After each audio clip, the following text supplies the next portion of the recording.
right now.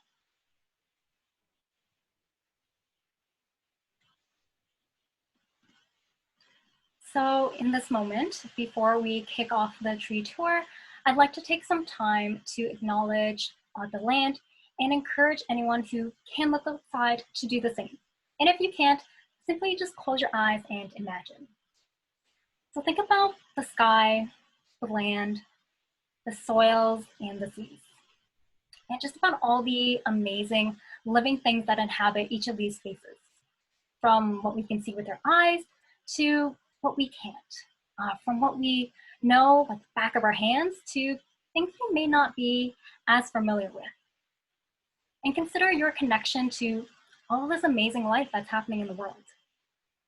As we stay home together, I want to recognize that the City of Toronto, where I'm hosting this event from, and where Wychwood Barns Park is located, is situated in the traditional territory of many First Nations, including Mississaugas of the Credit, the Anishinaabe, the Chippewa, the Haudenosaunee, and the Wendat peoples. Toronto is covered by Treaty 13, signed with the Mississaugas of the Credit, and the Williams Treaties signed with multiple Mississaugas and Chippewa bands.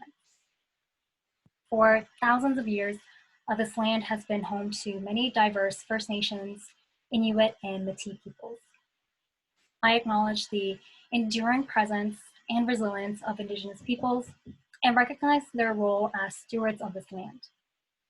I'd like to take a final moment to express my gratitude for the land, recognizing all the wonderful, amazing ways that it supports me, and invite you all to do the same.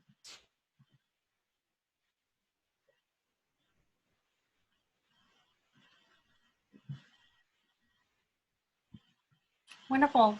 Thank you so much for holding that time and that moment with me as we just acknowledge the land and our connection with it and everything around us. So tonight, because we have such a large group, I'm really interested in seeing where everyone is joining from. So you see in a moment, a poll will pop up and I'll ask you where you're tuning into this event from. This poll is entirely anonymous, so please, click the region that is most applicable to you.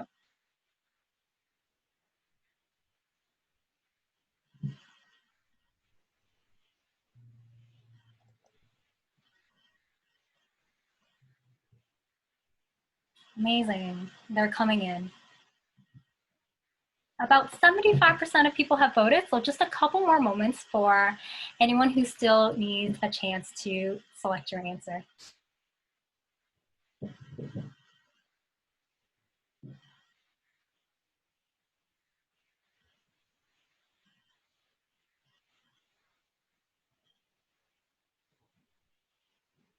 Okay, counting down from 10, I know this is really silly, but any last moment. So 10, 9, 8, 7, 6, 5, 4, 3, 2, 1. Okay, so we'll end the poll and we'll share some results. So I see the majority of people are joining in from Toronto, which is pretty awesome. But we're getting people who are tuning in from outside of the city as well, coming in from York Region, joining us from Durham, Peel. We have someone from Halton Region as well, and even some people who are outside of Canada. That's amazing. For anyone who's joining in from Peel, Halton, or outside of Canada, if you'd like, I encourage you to open up the chat and say where you're from. Wonderful.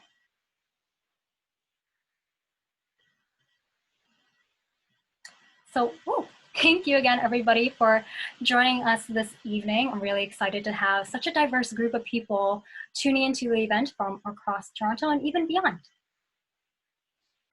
And this time, I want to give a little shout out to the City of Toronto, Grand Trees, and Ontario Power Generation for supporting this event. With the help of their generosity, Leaf is able to deliver amazing content like the tree tour that you're tuning into this evening. So my name is Lam, and joining me tonight is Brian and Maisha. I'm the education coordinator at Leaf. Brian is the stewardship coordinator, and Maisha is the stewardship assistant. The three of us work for Leaf. And for any of you who are unfamiliar with Leaf, we are a nonprofit based in Toronto that focuses on growing and sustaining the urban forest through planting, stewardship, and educational programming and opportunities. Today, we'll be doing a virtual walk presentation style through Wychwood Barns Park to highlight tree identification, the importance of taking care of the trees in your parks and community. So now on the screen here, you'll see where Wychwood Barns Park is located, and it's essentially a block south of where Christie and St. Clair are. Zooming in a little bit closer there, you can see the outline of the park. And because life isn't a neat set of polygons and straight lines, here's an aerial map of the park. And you'll see here there's a little blue marker that will indicate the different stops in this tree tour. And at each stop, we'll be talking about the different tree species, giving you some tips to identify them, and then going over the kinds of stress that these trees face in a park. Then we'll wrap up each stop by going over what you can do to help the trees. So to start, you can think of tree ID as solving a mystery. When you're looking at a tree and you're not sure what it is, you're basically looking at all the various features of the tree and even the tree as a whole, finding out clues to try and determine what kind or what species of tree this is. You can use a dichotomous key, which is pretty helpful in narrowing down the species. And this is something that's found at the back of tree ID or field guides. Tree dichotomous key is essentially a numbered set of clues that you can use, and it's like a flowchart, but written out. But of course, you don't need to have this resource, because tonight we're going to walk you through some of the many tips and tricks that you can learn in order to ID some trees.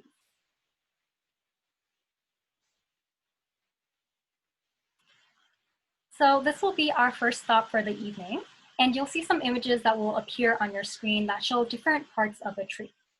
So using that chat box, type out what features you notice on the screen for the leaves that are pictured here. Talk about things like, the color, the size, or what you think the size is, the arrangement, the shape, and even the texture. So definitely encourage everyone, hop onto that chat, type away what you see on your screen.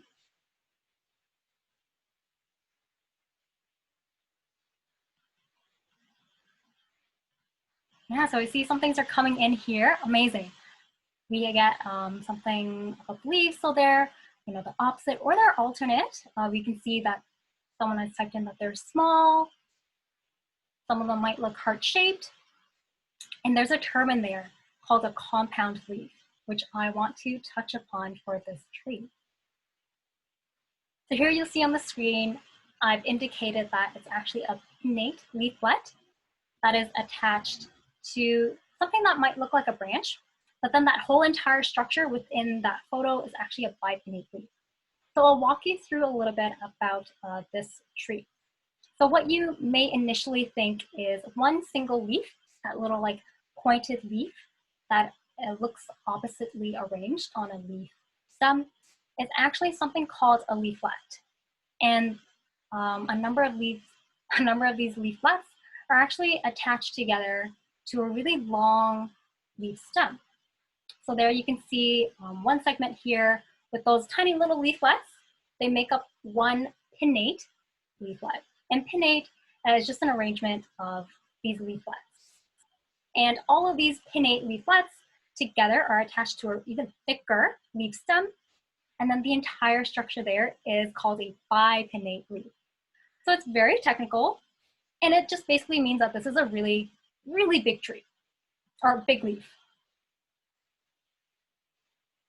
So here's a photo of the seed pods. Now I want, again, to pose that question. What do you notice when you see this photo?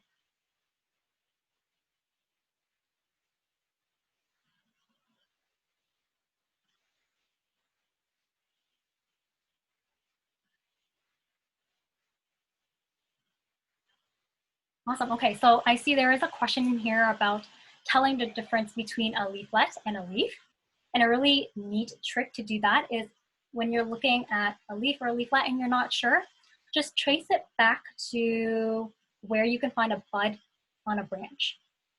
So if you're looking at a Kentucky coffee tree, if you're looking at this species and you're not sure what it is, tracing it back to see where that leaflet attaches to a part of the branch where you can see like a little nub, a little bud, where essentially next year's leaves will come out of. Awesome. Okay, so with the seed pods here, I said, yeah, it appears pretty big. It's a pretty sizable leaf pod. What else is here? You know, it's green in color. Okay, so here is a final photo that we'll show for this species. And I will make a distinction that this is bark on a younger tree for this type.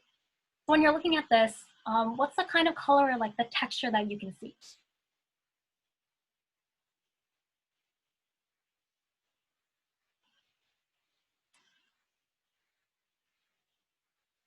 Yeah, it looks shaggy, like pieces of the bark are kind of peeling off. It looks rough. Yeah, there's like this kind of reddish tinge to it or caramel. It's got a nice warm tone to it. Okay, so if you can gather all the different things we just talked about for this tree, what tree species do you think this is? And I know I slipped it up before, but we're gonna test to see who was paying attention. So I'm gonna launch this poll. And based on the descriptions for each species there, select which one you think this is. So is it a honey locust, a showy mountain ash, tree of heaven, or Kentucky coffee tree?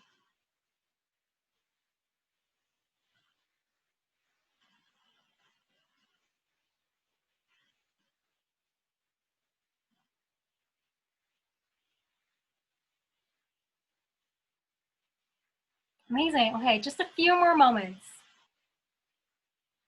for any last minute answers. And again, all the polls this evening will be anonymous.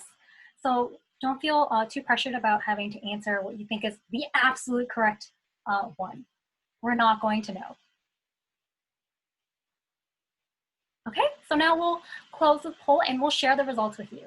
So most of the people have guessed Kentucky coffee tree, and that's definitely on the mark there. So with this one, oh, yeah, so with this one, yeah, Kentucky coffee tree, the leaves again are a really big telltale ID key for the species because it's one of the largest leaves in North America. With that bipinnate structure, it makes it really easy for that leaf to get pretty large. Another thing about this species is that the tree comes in separate male and female kinds. So if a female tree gets pollinated in the spring, then that tree will develop these wonderful seed pods that then darken over the summer and often stay on throughout the winter too. So if you see these thick pods hanging off of the tree, you can be pretty sure that it might be a Kentucky. Now, going back to the leaves, you know, because they're so big, Kentucky coffee tree needs really like thick, robust branches. So one of the fun things is it's pretty easy to tell in the winter because the Kentucky coffee tree will just look like a giant stick in the ground, or it looks like a naked branch. And that's essentially where part of the Latin name comes from. Translated into everyday modern English, Gymnocladus dioecious means naked branch. But of course, when it does start to leaf out, it will look about 3 times as large as what you may think it is when it's in the winter. Now, if you were at Wychwood Barns Park in person at stop 1 and you looked around to see, you know, what is all around the Kentucky coffee trees here, you may notice that there's limited growing space and that there's plenty of hard surfaces around these trees. This can be pretty tough on the tree as the roots of a tree will extend 2 to 3 times beyond where the canopy ends, or you know, where the tips of the branches are. So in this photo, the roots for this Kentucky coffee tree will actually go way beyond that yellow circle on the screen. This also means that trees will need a lot of soft ground and open space in order to reach their full potential. Unfortunately, this can be quite limited in parks because of other trees that are growing nearby or the placement of playgrounds and paths in the area. So in situations like these, we want to make sure that the trees are getting regular watering and mulching so that they can do well in the small spaces that they have to grow. So here we are, stop one. We've concluded that. And virtually, we're going to walk south over to stop two, where Brian will take over so you get a break from me. Fantastic. Thank you, Lam. And thank you so much for hosting this tree tour for all of us. This is a really exciting opportunity. So we are now at step 2. We are going to be taking a look at another species, this one in particular that is on the slide. And just like Lam went through the species at step 1, our main goal is we're just going to try to describe this tree. So much like the Kentucky coffee tree, we are focusing on color, shape, arrangement, size of different features, and also texture. So if we want to go to the next slide, the first thing we are going to point out about this tree is both the form and the leaf. And so if people want to sound off in the chat box, and Lam, if you don't mind letting me know what people are saying, do your best. It does not have to be technical jargon. Do your best to really describe this tree. Wonderful. We have some things that are coming in here. The leaves are serrated, heart-shaped. They're a little lopsided, so they're not symmetrical. I like that wording, a little lopsided. I like that. Other things in here include alternate arrangement. Yeah. They're not glossy. And it looks like it might be a little rough to touch. Ooh, potentially, yeah, with those teeth. The teeth. And then about the tree form, it looks full, rounded, and it looks like a big tree. It does. It really, that canopy really does take up a lot of space. For sure. Yes, very dense. So you guys pretty much hit it, hit every single feature. The first thing I'll mention with just the form of the tree itself, I heard people mention that it's, nice, full, round, dense canopy. But if you look at the branching pattern itself, you'll see that a lot of the branches are growing upwards, also out. And what's really funny about this tree is when it actually loses all of its leaves in the winter, it kind of has this very messy, very erratic, full canopy still, these branches just branching off and really still taking up a lot of space. And what's really funny about it is people have likened it to Albert Einstein's hair, his infamous hairstyle, which unfortunately with isolation, I think I'm starting to grow into as well. So I might start looking like this species in a couple weeks as well. So that's a really easy way to identify this tree, specifically in the winter. When it comes to the leaf, you guys pretty much said everything. It's got this serrated margin. Margin is essentially just the technical word for the outside of the leaf. So it's got this serrated, zigzag shape going around the outside of it. Another really great distinctive feature on this leaf is sort of the tip. You'll notice it sort of goes into this wispy, elongated, slender tip at the end. So that's another really easy way to identify this leaf when you're comparing it to other species. And people, that's why I love when someone said lopsided. Yes, we have an asymmetrical base here. So you'll notice half of the leaf sort of begins a little bit higher up than the other. And that's another really distinctive feature when it comes to this particular leaf. Now there's another feature I wanted us to look at, which is the bark. So can we get another sound off on the bark? How would you describe this bark?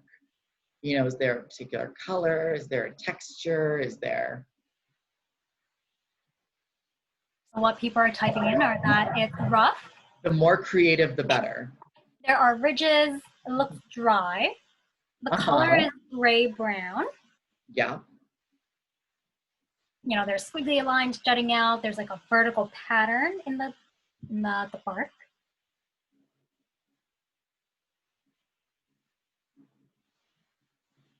Someone guessed that this might be a photo of mature bark. Potentially. It looks kind of warty.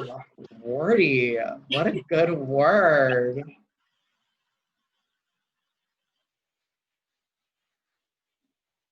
I'm hoping people are still commenting about the tree and not me. But so that's perfect. Yeah, it's like, I love hearing the way different people describe trees because I think it's so interesting, and oftentimes it can be so subjective, the qualities that people pick up on. Oftentimes with this tree, the color is usually a standout feature. So yeah, it kind of has that light brown color to it, which is quite distinctive to other tree species. Also, the term that gets thrown around a lot for this species is the bark has a corky quality, not quirky, corky, like a wine bottle. It sort of has that texture to it, that look to it, which is quite distinctive as well. And there is something that I left out, another feature that makes this tree very easy to identify. It produces edible berries. So you'll see this tree produces these gorgeous, deep red, purple berries that are edible for humans, but they are also amazingly, they provide an amazing food source for a wide array of wildlife. Birds and mammals quite often enjoy these fruits. As well, butterflies will actually regularly consume the nectar from the flower for this species, and caterpillars traditionally eat the leaves. And so this is an amazing tree species that supports so much local wildlife here in our cities. And so we should give it our appreciation and our care simply for that. And then the last feature I want to show you is the fall color. And so as we move into the fall seasons, the leaves on this tree will turn a gorgeous golden yellow color, which again is just another distinctive feature that you could use to set this tree apart from all others that you might see in your neighborhood or in your park. And so with all that being said, it's time to see if you can guess what the tree is. Do you know what species of tree this is? So we'll start up another poll. Is it a hackberry? Are we looking at an American elm here? Are we looking at a Bur Oak? Or are we looking at a basswood?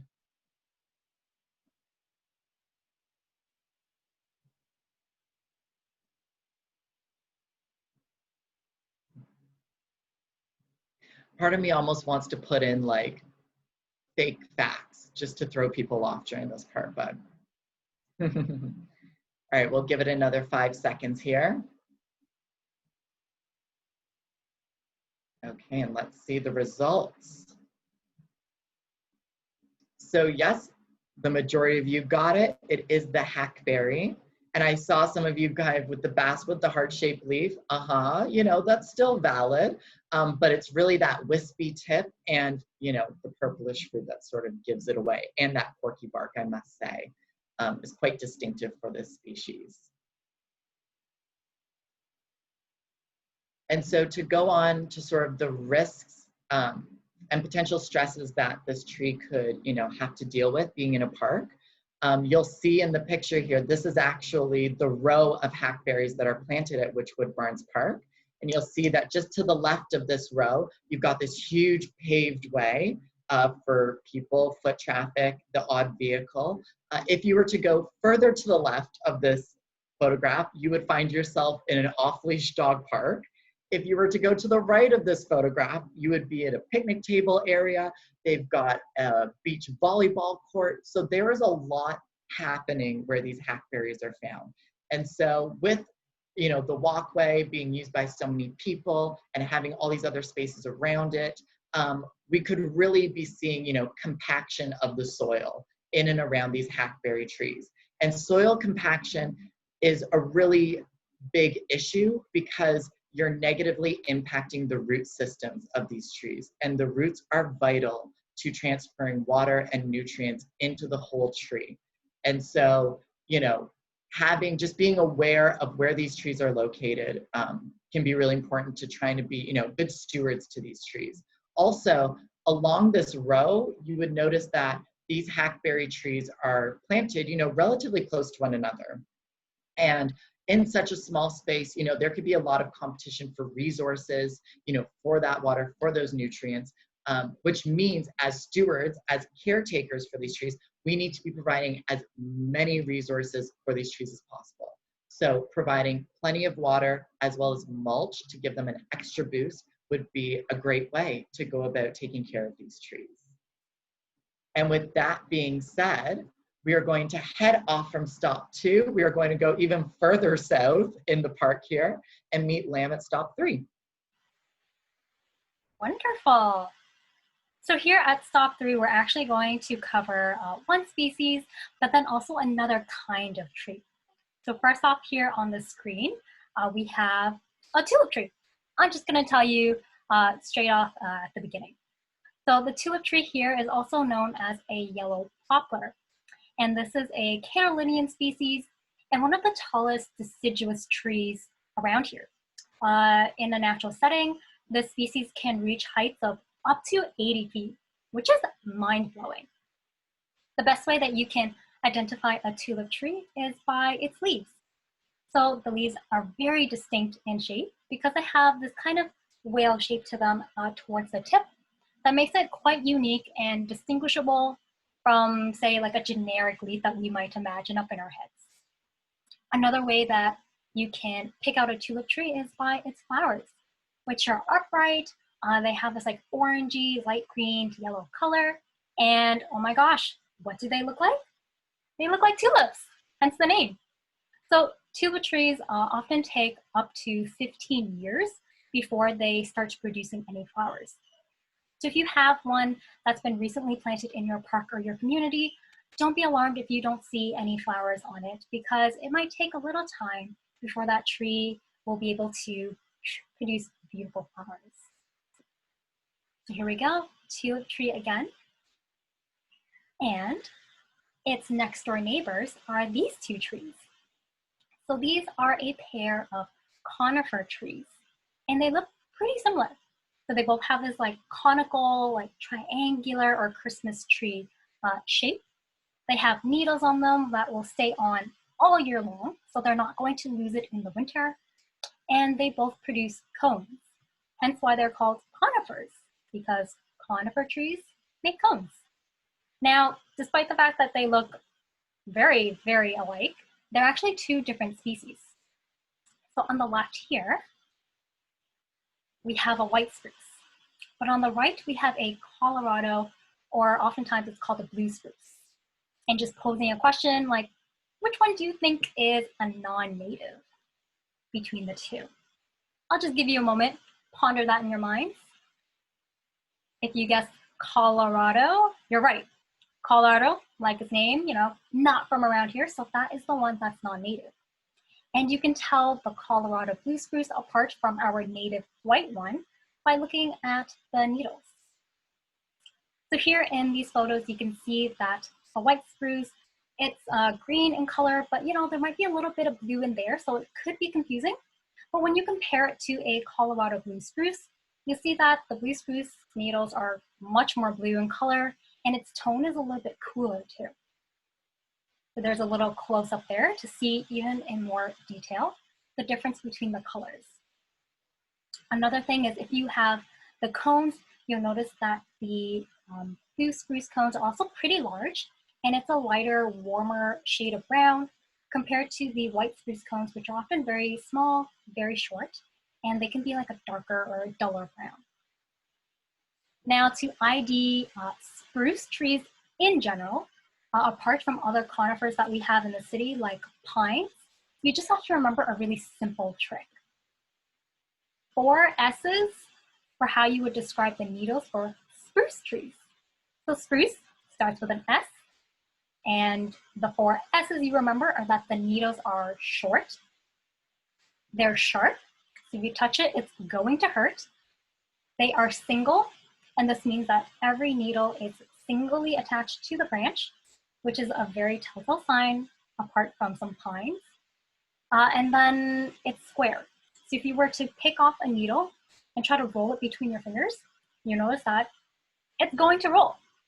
Other needles for other conifers may be flat. So if you try to do that, it's not really going to budge. Now this is a photo of the ground around these trees. And I want to ask you, based on the photo here, what stress you think these trees may face. So using the chat box, open it up, encourage you to type in what you think these trees are suffering from.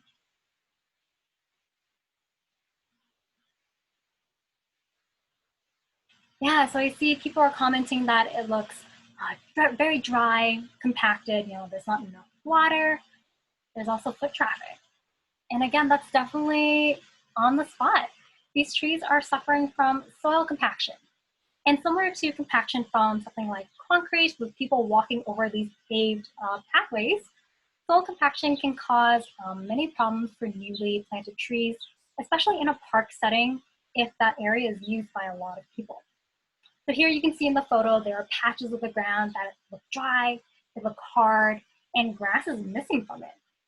Compaction is concerning because this means the amount of space in between each grain of soil or each particle is reduced. And without these little pockets between each one, the space for things like air and water, which the roots need, is greatly limited. And this makes it really hard for them to produce the food that they need. So in areas like this that are suffering from soil compaction, it's really important to water regularly and ensure that the trees in these areas are just getting what they need in order to thrive. So heading eastward from stop 3, we're going to stop at the next one. Thank you, Lamb. So for this next stop, we have a pine species. And so this will be the first of 2 different trees I'm going to talk to you about at this stop. And so right now, I'm just going to tell you this is a pine species. There are some dead giveaways, most of all, the pine cones that are there on the right. So that's a dead giveaway, but I'm curious if any of you just know, based on these images, what species of pine we're actually looking at. So we do have a poll to see how close you are. So you've got your options: Austrian pine, Scots pine, white pine, or crisp pine. And I highly encourage you, if you don't know the species, go with crisp pine because you will more than likely be correct.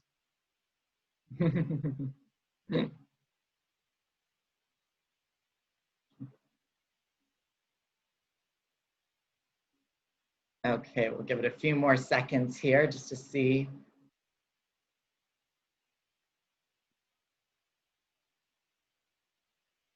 So I really thought crisp pine was going to have it that time, but the majority of you got it right. It is a white pine. The white pine is actually Ontario's, the official tree of Ontario. It is quite majestic. You'll see in the photo on the left, younger trees, the needles have a bit of a lighter color, and as the tree grows and matures, that color will actually darken over time.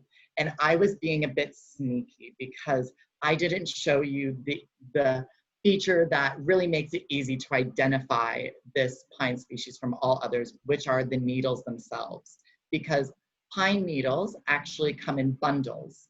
And so in the GTA, native pine needles will come in bundles of either 2, 3, or 5. And the white pine species, to be most specific, actually comes in bundles of 5. And the easiest way to remember that is white, W-H-I-T-E,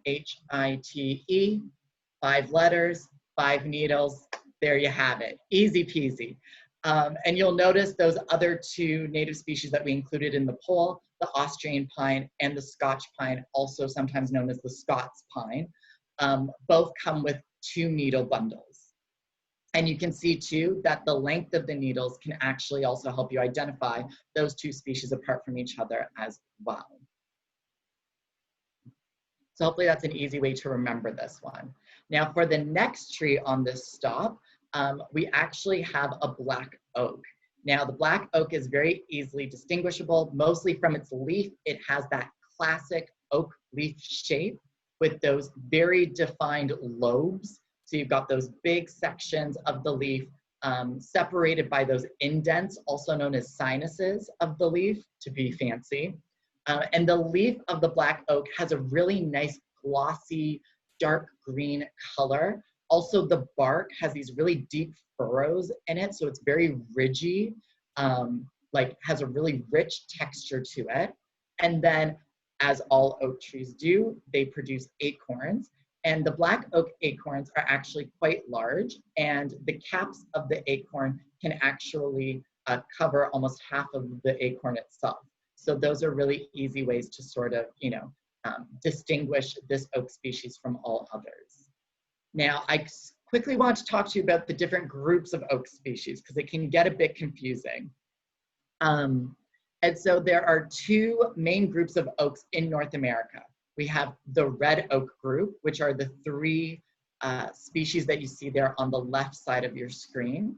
And then we also have the white oak group, which are the three species that you see on the right of your screen. Now, this can become very confusing because not only do we have a red oak group and a white oak group, but we also have a red oak species and a white oak species. So all of this naming can get very confusing. And sort of the easiest way to remember this is to think of those two species, the red oak and the white oak, as like captains of the team. They're sort of like, the demonstrators, they lead the charge. They're the easy ones to remember. And so when you go to, if you don't mind, Lamb, going to the next slide there, you picture them as being members of the team. The easiest way to sort of remember these different groups is that for the red oak team, which has the red oak, the black oak, and the pin oak in it, all of their lobes are pointed, like there in the image. And then on the white oak group, you've got species like the swamp white oak, the white oak, and the bur oak, and they all have rounded lobes. So those smooth edges. So that's really the easiest way to tell them apart from one another. Now, when it comes to the stresses that these oaks might have to deal with, luckily we were at the park recently and we didn't see these gator bags, but there definitely is the potential for gator bags to pop up in parks. Maybe you see them in your own local parks. If you're not familiar with gator bags are essentially a tool used to provide water to trees. They are meant to be filled with water so that the water is slowly released to the tree over time. However, these gator bags can become relatively useless when they're not filled regularly, when they're not visited regularly, or if there just isn't enough rain over a long period of time to sort of replenish that bag to continue to provide water to the tree. Also, having water and moisture sort of contained around the base of a tree, around the trunk, it can actually lead to rot, which could be very harmful to the tree. And so this is why we recommend having community members participate in watering trees at their local parks rather than installing gator bags, because that way we can ensure that all of our trees are getting a proper watering with none of these side effects. And now, speaking of community members, if you visited this park, you'll notice that there are many, sort of surrounded by residential areas. And this just guarantees that people in the neighborhood are going to use the park, whether it be to bring their kids around, whether just to enjoy a beautiful afternoon under one of these trees, or to have a fun time playing with the frisbee or what have you. And these community members are so important to parks because they really have the power to bring people together to water and care for the trees that live there. And so the more individuals or the more community groups that get involved in becoming stewards for their local parks, the better chances these trees have in surviving and really thriving in this setting. And that way, as park users, we get to reap all of the benefits for years to come from these trees. And with that being said, we are going to head to our next stop further east in the park, where we'll meet up with Lamb. Wonderful. So here we are at stop 5 in the park, and this is going to be another double whammy. So what ties these two species that I'll cover together is that they're both edible.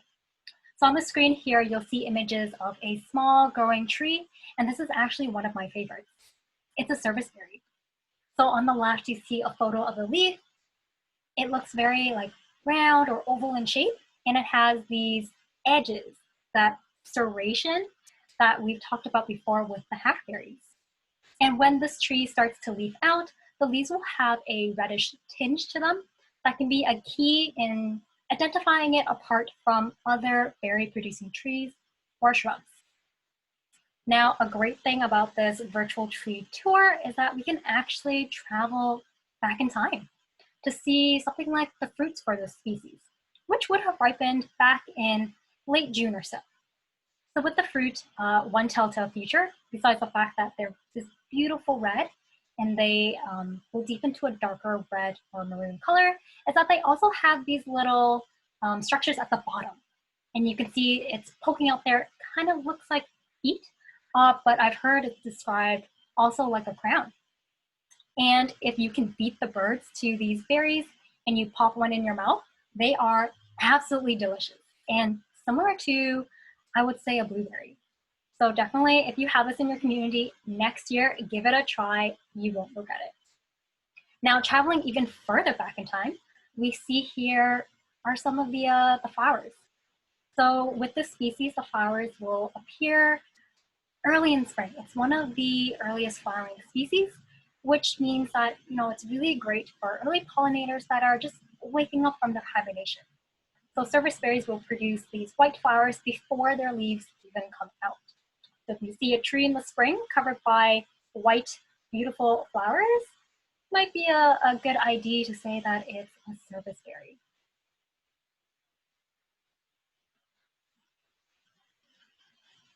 Now, with this next stop, according to the Government of Ontario, it's actually an endangered species. Here on the left, you can see some of the leaves. And recalling back to the Kentucky coffee tree, it's a compound leaf. So rather than having, one leaf at the end of what appears to be a branch, it's actually a number of small leaflets that are attached to a really long leaf stem before it's then attached to the tree's branch. And here you can see in the middle a photo of the fruit. It's pretty elongated, but still round. And you'll notice a bunch of these little hairs sticking out. So if you touch it, it's actually really fuzzy and a little bit sticky. And then on the right there, this is a young tree, and you'll notice the bark. Pretty distinct. It has these vertical white lines that go through it. So if you're still scratching your head a little bit, you're wondering what kind of endangered species in Ontario has these compound leaves and fuzzy fruit? I'll give you a hint. It rhymes with walnut. Blank, blank, nut. It's a butternut. Butternuts can be confused with a black walnut because the two, it's in their name, they're essentially cousins.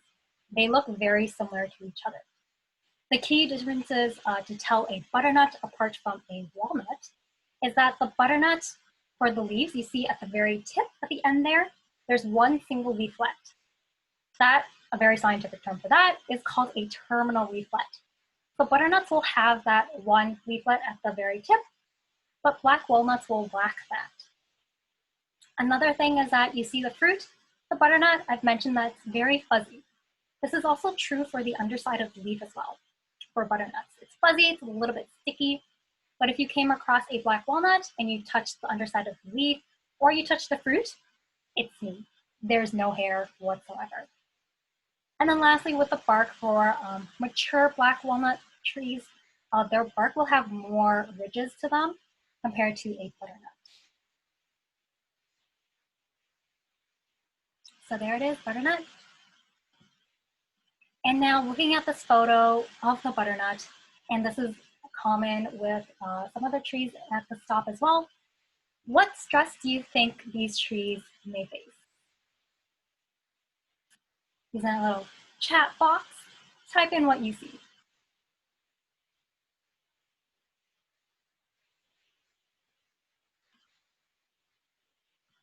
Nice. Okay. Yeah, I'm seeing things are coming in.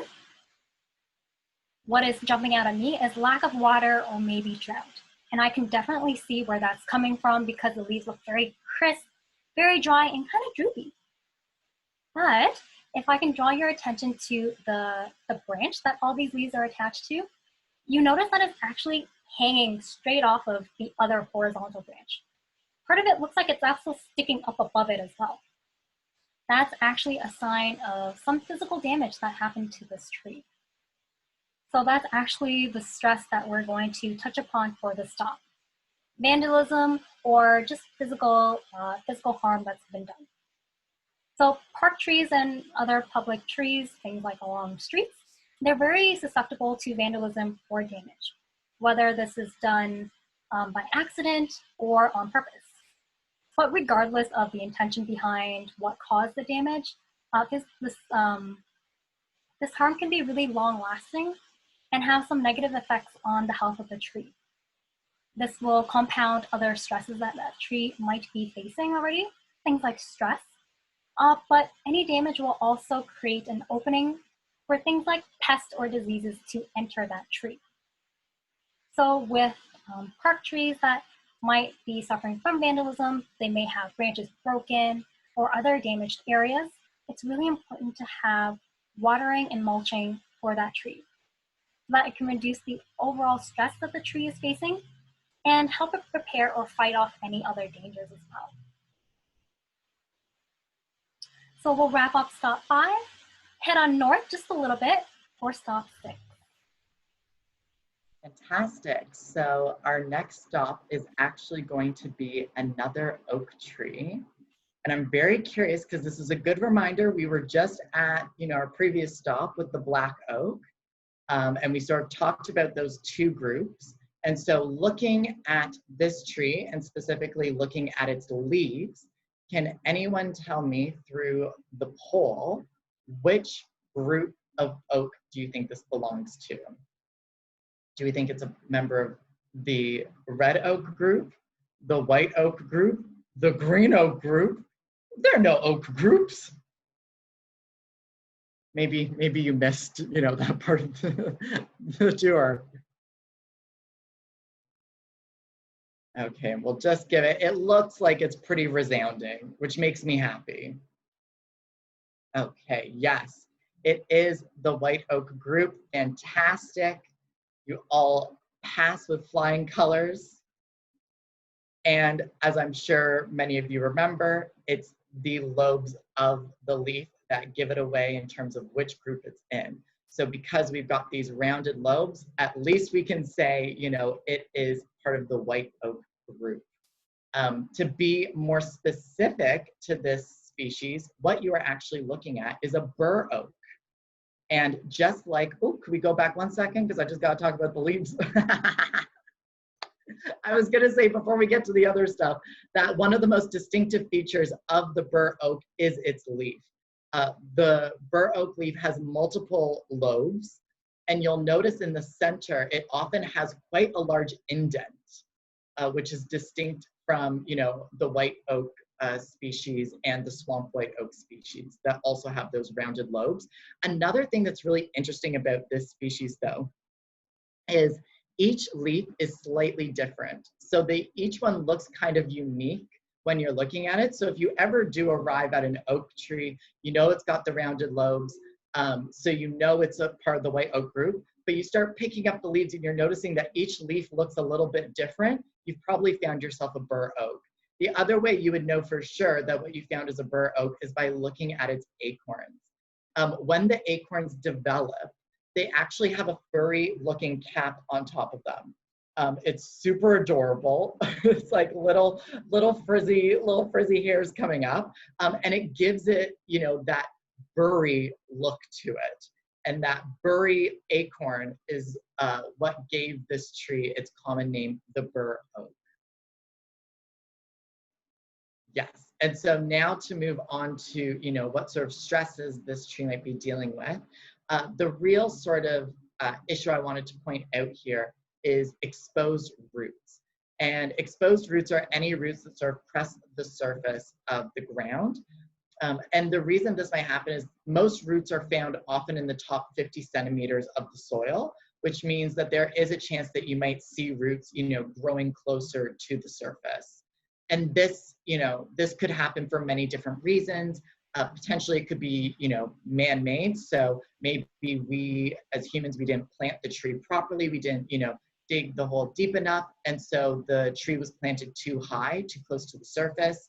But also, much like, the trunks of a tree that enlarge over time, so do the roots. And so over time, those roots could become exposed, or it could be due to soil erosion. So some roots might become visible, as the soil sort of erodes away.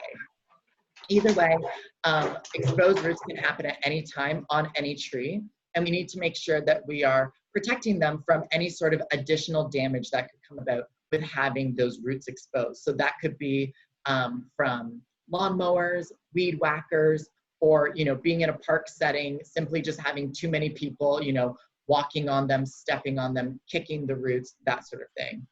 And so the best way that we can sort of combat these stresses or these potential threats is by providing mulch. One, because it's going to give additional nutrients to those roots, just help the tree overall. But two, it can also provide a barrier. So if we're applying mulch correctly, which would be in a donut shape, so a ring around the tree, you can actually create a barrier that would prevent people from stepping on those exposed roots, and also anyone who's going to be doing maintenance, whether it be lawnmowers or weed whackers, to keep, a far enough distance from the tree. And with that being said, I'll wrap up that stop and we'll head back over to Lamb. Wonderful. So here we have the final stop for the tour, and it's going to focus on maples. So in the city, we have a number of native maple species such as red, sugar, and silver, but we also have some non-native ones as well, such as Amur maple, Japanese, and Norway maple. So tonight we'll focus on sugar maple on the left and Norway maple on the right, which oftentimes are confused with each other because they look so alike. So, how do we tell these apart? First off, we'll look at the leaves. So sugar maple here has 5 lobes. And again, remember, lobes are essentially parts of the leaf that kind of jut out from the rest of the leaf. So sugar maple has 5, but Norway maple has anywhere between 5 and sometimes 7 lobes. The shape of the Norway leaf is also larger, and it can be wider as well. So very long rectangular shape overall compared to a sugar maple. If you take a look at the very tips of these leaves, another difference you'll notice is that the sugar maple has very rounded tips compared to the Norway, which has pointed tips.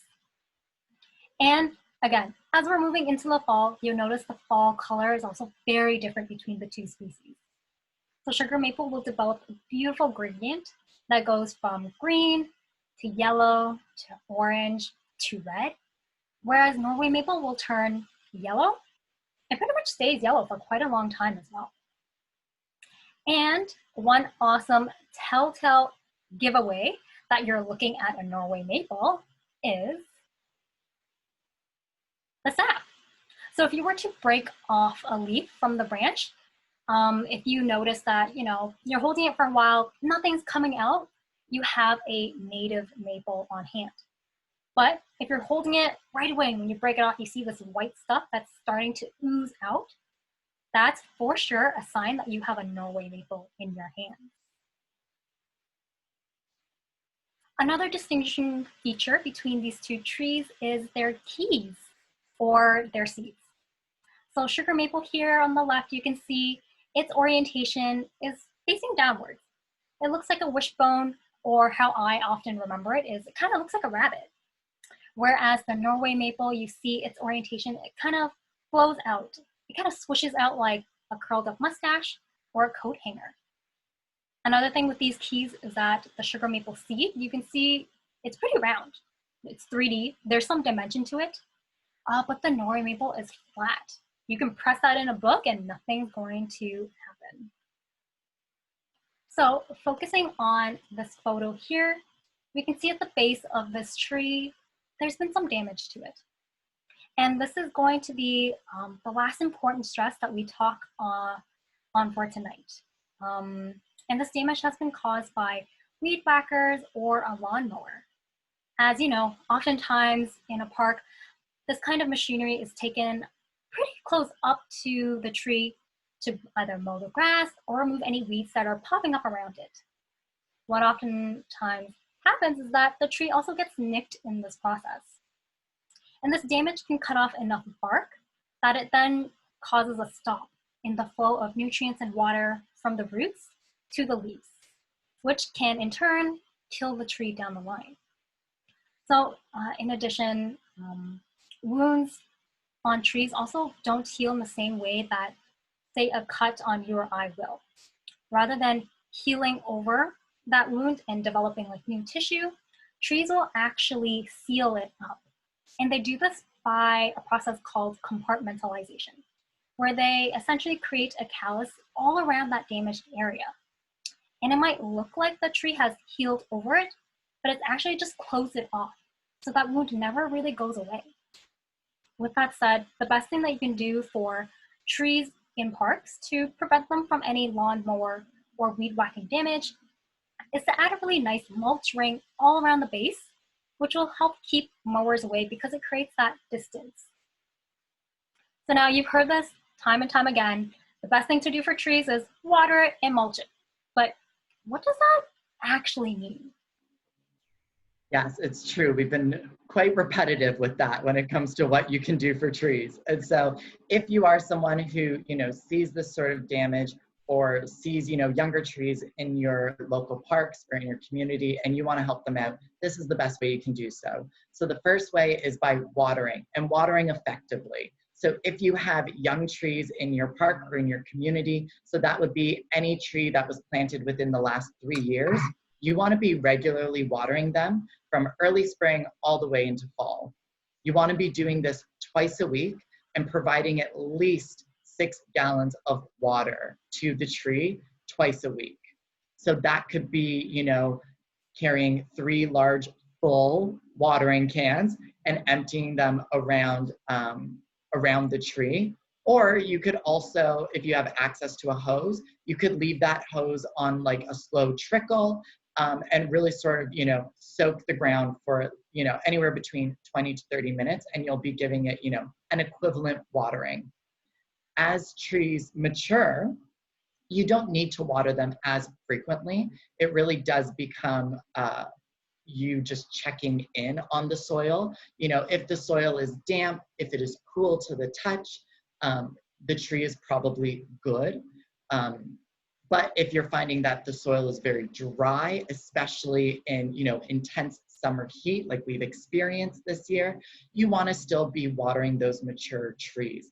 And you also want to make sure that you are not overwatering your trees. So if you find that, the soil is too wet or that water is actually pooling around the tree, you could actually be promoting tree rot by adding more and more water to that situation. So just give it some extra time to allow that water to really soak up into the ground.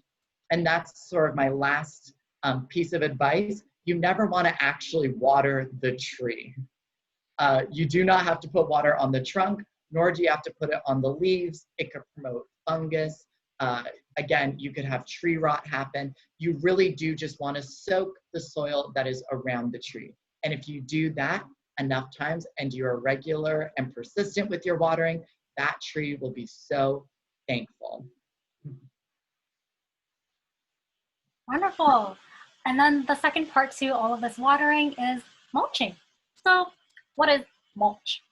Mulch is essentially a mix of organic materials, and this usually is made up of wood chips, but it can include things like branches or leaves as well. And what mulch does is over time, when it breaks down, it essentially feeds the tree because all that awesome nutrients that were locked up in the mulch, say the wood chips, the branches, or leaves, will start to break away, and it's then accessible by the roots of the trees. So you're giving that tree some much needed food. Another awesome thing that mulch does is it helps keep the tree roots cool in the summer when it's scorching hot outside, but also warm in the winter when it's pretty chilly. And mulch, of course, you've heard it before, it will create a wonderful protective space around the tree.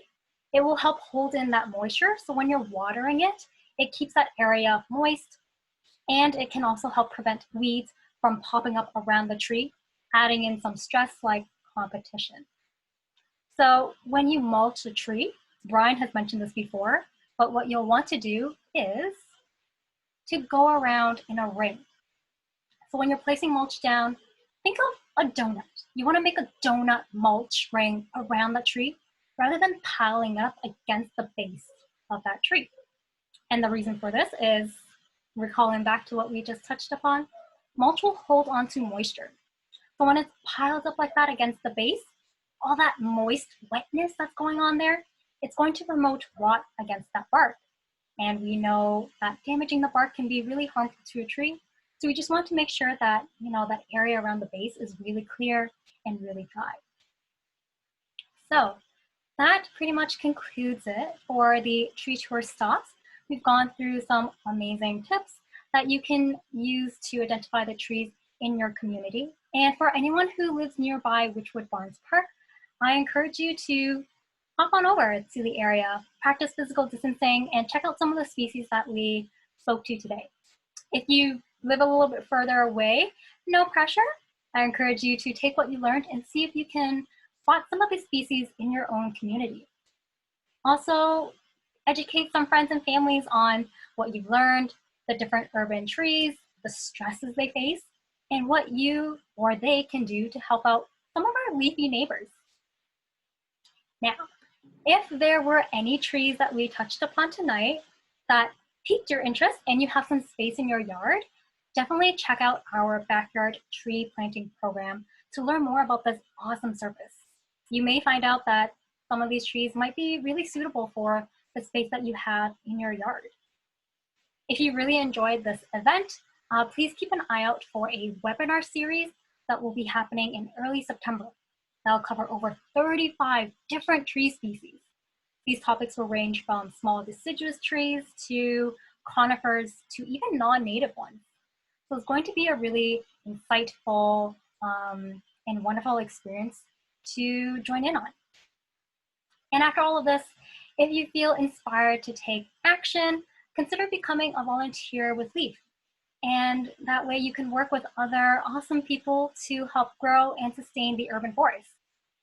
I'll make a little plug if anyone's interested in doing some planting, that this is going to be a way that you can get involved in naturalization plantings with Leaf in the fall. So consider signing up. And last but not least, follow us on social media and sign up for our newsletter if you haven't already. This will be the best place to learn and hear the latest on awesome news and any future events that come up. I just want to thank everyone for joining us tonight. I know we went a little bit over time, but I really appreciate that you spent some time this evening with us learning all about trees. So thank you again. And for anyone who wants to stay on, Brian and I will stick around for about 10-15 minutes for anyone who has questions about the content or just want to talk about trees or other programs. So thank you everybody. I hope you had a wonderful evening.